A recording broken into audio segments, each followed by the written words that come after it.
Greetings, my name is Kerry and welcome back to my channel.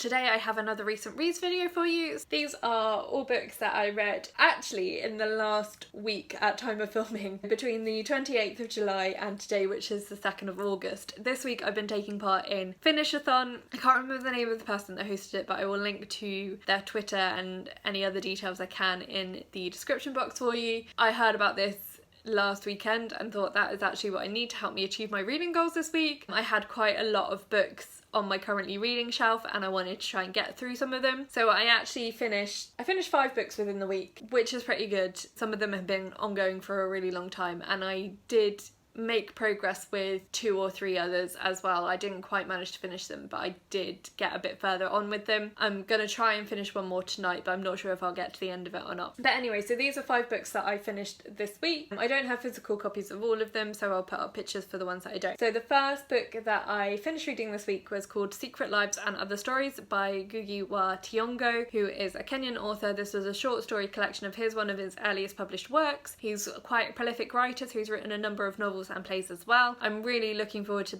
picking up some of his longer works. I borrowed this as an ebook from the library, and actually that's something in the last month that I have started to read more ebooks. I've started to enjoy reading them a bit more, so it's something that you will probably see me talking about a bit more in the future. That's fairly new for me because it's not a format that I've generally enjoyed reading books in, but I'm starting to get into it a bit more. I really wanted to read some of his books, and because the libraries, they've now reopened, but they were shut, and actually they didn't have his books in physical format, but they did have them as ebooks, so I managed to pick this one up to start with, and I'm looking forward to picking up some more from the library as ebooks in the future. So this was a collection of short stories around different themes, all set in Kenya, all set in the same region of Kenya, which I've forgotten which exact region it was, and I've had to return the ebook so I can't check, I'm afraid. Lots of really difficult themes to do with colonialism and identity and what does it mean to be Kenyan and the legacy of British rule there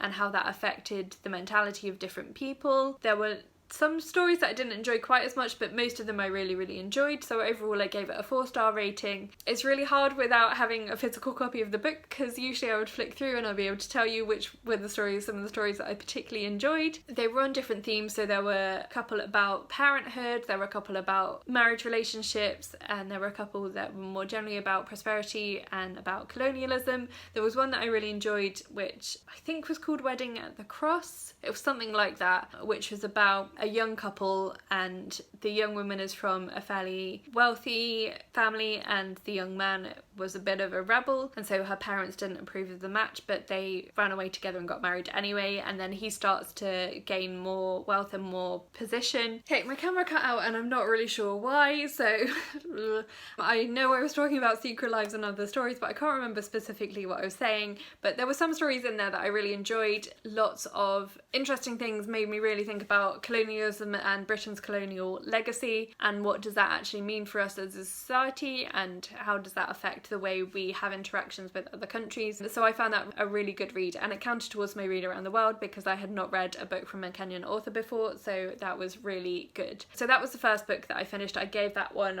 4 stars. Content warnings in that book for domestic abuse, infertility, child loss, infidelity and violence. I think that was everything, but what I will do for all of the books that I talk about today, I'm going to link to the book trigger warnings website for any of them that appear on that site. So if I've missed any of the content warnings and other people have flagged them up on that site, then you'll be able to check them on there to find out if those books are safe for you to read. The next book that I finished was Invisible Women by Criado Perez. I talked about this quite a lot in my July stats wrap up because this was one of my favourite books of the month. It took me quite a long time to get through this because I was really trying to pay attention to what it was saying. This is a non-fiction book about gender data bias and how for lots of areas of society we are lacking information about how things affect women and why that is a problem for society, how that negatively affects not just women in society but society as a whole when we don't pay attention to the women in it and their opinions and their needs. This book was really, really good for anyone that doesn't believe gender inequality is a thing or male privilege is a thing, then you really do need to read this book and understand how women are being left out of conversations that they should be a part of, how women's needs are being ignored or overlooked or just not considered. Really love this book. It was really impactful for me to read about lots of things that I hadn't, well, some of them I hadn't really considered, but then when she mentioned them, it was just like, well, that's just obvious, but clearly it's not obvious to the people that are making the decisions because things are being missed. Like, the one bit there was really like, how is that not obvious? Was at one point she's talking about disaster relief and how organisations go in to rebuild homes after disasters, and on several occasions the people designing and building the homes have forgotten to put kitchens in them. Like, how is that not obvious that people will need kitchens? But because the people designing and building the homes were men who didn't cook, they didn't think about it.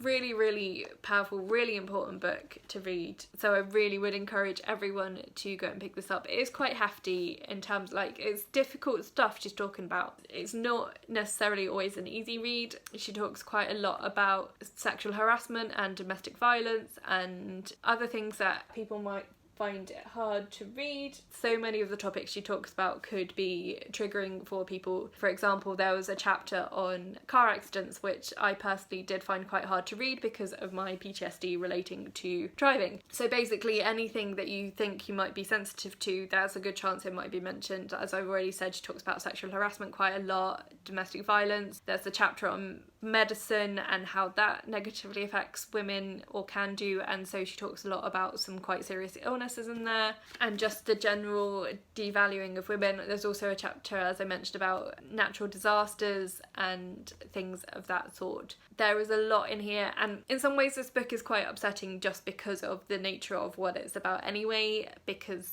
some of this stuff is so obvious to women and so negatively affects women that it's really frustrating and upsetting that these things aren't being talked about. I would say be careful going into this book, but it's a really important book that I think everyone should be reading to try and understand the world we live in a bit better and how it could be better worked so that actually the needs of women are met, and how that will help improve society, because it's very clear that if we start paying attention to women and their needs, then things will get better. So she talks in one chapter about GDP and how women's unpaid labour is not considered as part of it, and so it's devalued by society. But actually if we started taking into account how much unpaid labour women do, making provision so that they didn't have to do that labour, so women would then be able to contribute in other ways, potentially be able to be an employed work as well as doing so much unpaid labour, then that would have a really positive impact on society. And she talks about things like public transport routes and how that negatively impacts on women, and how if that was taken more into account, then women would be able to be more productive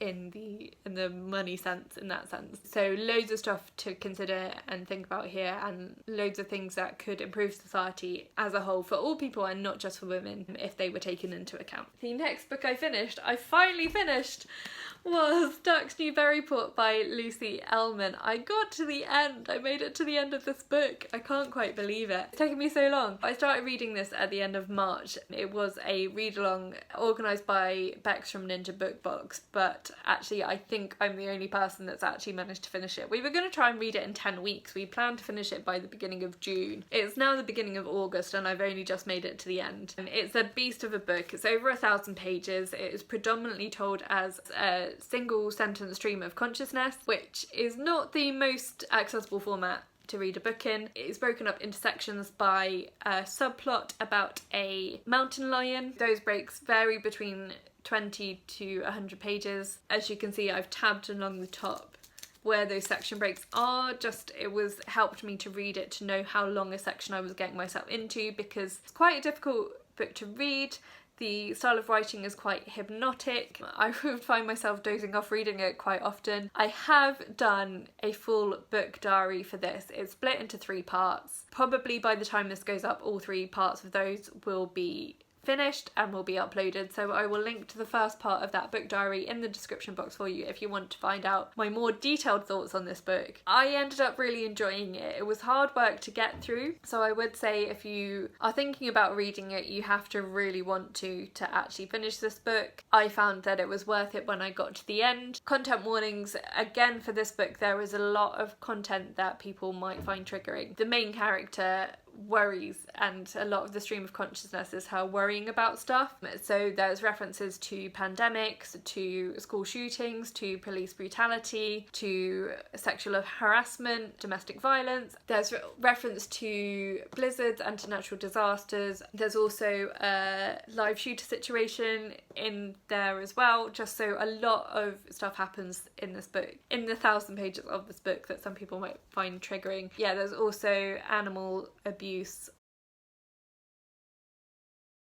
I think that's everything. I've probably missed some stuff though, so do be aware going into this book that there's probably lots of other content that I've missed that you may find upsetting. But what I found was, because of the way it's written, because most of those things are only referred to, some of them happen within the storyline, but most of them are referred to in the stream of consciousness as the main character thinking about them. And then actually the things that happen as part of the plot, most of what you hear about them is after they've happened and her reflecting on what happened and why they happened. So you're in some sense removed from it. Some of the stuff that I may have found so upsetting, like the animal abuse stuff, if it was like on the page happening, it would have been harder to read and more upsetting. But because it's her reflecting on it and like her filtering it and saying what she thinks about it, most of the like problematic or traumatic content that she's talking about, I suppose she has a similar view to me. So she talks about how awful it is that this thing happened and how bad it is that this thing happened and how rubbish it is that people act in this way, of that sort of thing. I found that that took the edge off the trigger, as it were, if that makes sense. But for me, so you may have a different experience reading this, and I just say be aware of there's a lot of difficult things referred to in this book. I think that's all I've got to say about it. So as I say, if you want to know more about what I thought about it going along, do go and check out my 3-part epic book diary for this book. The next book that I finished was A Torch Against the Night by Saba Tahir. This is the second book in the Ember and the Ashes series. I won't go into too much detail about this book because a lot of it follows on from the first book, but the first book follows 2 characters, Leia and Elias. It is set in a version of, or a world inspired by ancient Rome, but with magic. There are different classes of people. There is a ruling class who are the marshals. They're quite a military class and they're loosely based on Roman society. Then there's an oppressed class called the Scholars, who I think are quite inspired by Greek history. Leia is Leia, never quite sure how you say her name. Anyway, so Leia is from the Scholar class and Elias is from the Martial class. In the first book, Leia's brother has been captured and taken to a prison called Koth. She agrees to help the resistance infiltrate the military training academy called Blackcliff in return for their help in breaking her brother out of this prison. Elias is a student at the academy in the first book and he is training to become one of their elite group of soldiers called Masks. But he doesn't really fit in there. He doesn't feel like he belongs. He hates the things that he's being asked to do. And then he and 3 other students are drawn into a series of trials to try and find the next emperor. The first book develops from there. The second book develops on from what happens in the first book. I read the first book last autumn and didn't really remember a lot of it, so I was very grateful to the Recaptain's site for reminding me of the details. And then as I went through the book, more of the story of the first book, I remembered more of it, because some stuff that I'd kind of gone past without really thinking about, like some of the mythology, turned out to be much more relevant in the second book. I gave this 4 stars in the end. To start with, I wasn't really sure if I was enjoying it, but actually the way the plot developed and the things that happened, the choices the characters made sometimes were questionable in my mind, but I really liked sort of the outworking of that. Some of the world building, like some of the names of some of the people groups are like slightly obvious for my taste. It is a YA book, so that's partly to do with the audience, I guess. I really enjoyed the character development in this book. One of the perspective characters, Helen, was not a character that I particularly liked in the first book, but she did grow on me through this book. Saba Tahir is the kind of author that likes to see how much she can throw at her characters and how much they can cope with, which makes for a very exciting read, because every time you think they've resolved a situation and are gonna be alright, something else happens and you're like, oh no, what now? Some content warnings for this book. There's a lot of on the page violence, as there was in the first book. scenes of torture, a sense of like sort of racial oppression or class oppression, poisoning. There's a situation between a couple of the characters. There's like a romantic interest who turns out not to be all that he seems, but there's a storyline about manipulation, and it is quite in line with what can happen quite a lot in abusive relationships. So if that's something you're sensitive to, be aware of that as well. I can't think of anything else at the top of my head, but as I say, I will link the Book Trigger Warnings website for each book that is featured on that website, so that you can go and check out in more detail some of the content that may be triggering to you. But just I will say, there is a lot of on-the-page violence in these books, and some of it in fairly graphic detail, particularly some of the torture scenes I found quite difficult to read because I'm quite squeamish. So just be really aware of that going into this book. If that's something that doesn't appeal to you, then don't read this series. Really keen to carry on with that series. I'm looking forward to trying to get the next book. I've been getting them from the library, but because I'm moving soon, I'll have to see if the library in my new city has it. If not, I will probably end up buying the third book, because I think I probably will want to reread them at some point. I'm not definitely sure. I suppose it depends how the series turns out. I think there's 3 books out so far in the series, and then the 4th one comes out either later this year or early next year. I'm not entirely sure. I could be wrong on that. Anywho, so the final book that I actually finished this morning that I need to talk about today is White Fragility by Robin DiAngelo, which is non-fiction, another non-fiction book. It's one that I started reading for the Blackout buddy read back in June, but I didn't manage to finish it in time, so it's kind of been ongoing, and I've kind of been alternating between that and Invisible Women because I was really enjoying and getting a lot out of both of them. White Fragility, although written in an American context, has a lot that's applicable to white people in any country where we are the dominant race, I guess. And it's a lot about the internalized white privilege and systemic racism, and how white people benefit from that, and how we're often not even aware of it or how we benefit from it. A lot of it is about checking our privilege, about addressing our assumptions and preconceptions, and how they positively affect us and negatively affect people of colour, particularly black people, but there also are references to other people of colour as well, and how the system negatively affects them as well. This was a really valuable book for checking your privilege. She breaks down a lot of the lies that white people tell ourselves that exempt us from racism, particularly the thing about like, I can't be a racist because racists are bad people. A lot of us can think that, but it's not necessarily true, because we do benefit from a system that privileges us over other people. There's a lot in there about challenging those assumptions about ourselves, that like it's not as binary as it appears. It's not that all racist people are bad and all non-racist people are good, and it's about developing an awareness of systemic racism and how you benefit from it, and how you can challenge it, and how you can better improve situations for people of colour. And a lot of that is actually just about listening to them and respecting them and what they say, and like decentering yourself. The chapter on white women's tears I found really impactful as well. I'm quite an empathetic person, so if I see injustice or I see people suffering, then I get really affected and I can get quite upset. But she talks about how if she's in that situation and she knows that it's making her upset and making her want to cry,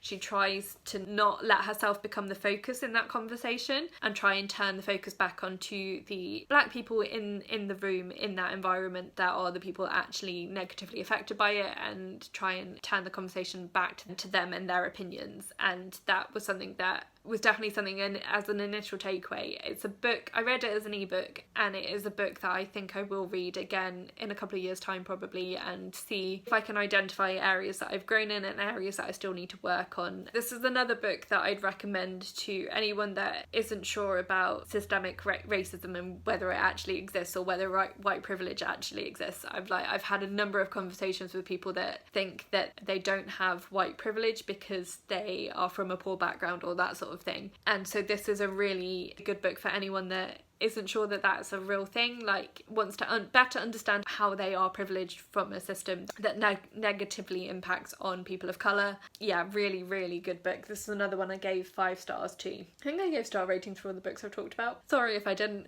So those are the 5 books I read in the last week. I really enjoyed all of them. So let me know if you've read any of them and what you thought of them. Let me know some of the stuff that you've been reading recently and some of the stuff you're planning to read soon maybe. Did you take part in finish-a-thon, and how many books did you manage to finish? Did you do better than me? Although I'm pretty happy with my finishing 5 books in a week. That's pretty good for me. Yeah, so have a chat to me down in the comments. You can also like this video if you liked it, and think about subscribing if you haven't already. You can also follow me on my social media. So I'm on Instagram and I'm on Twitter, and I'm also on Goodreads. So if you want more up-to-date information about what I'm reading, go and check those out. But that's it for today. So thank you so much for watching, and I will talk to you again soon. Bye.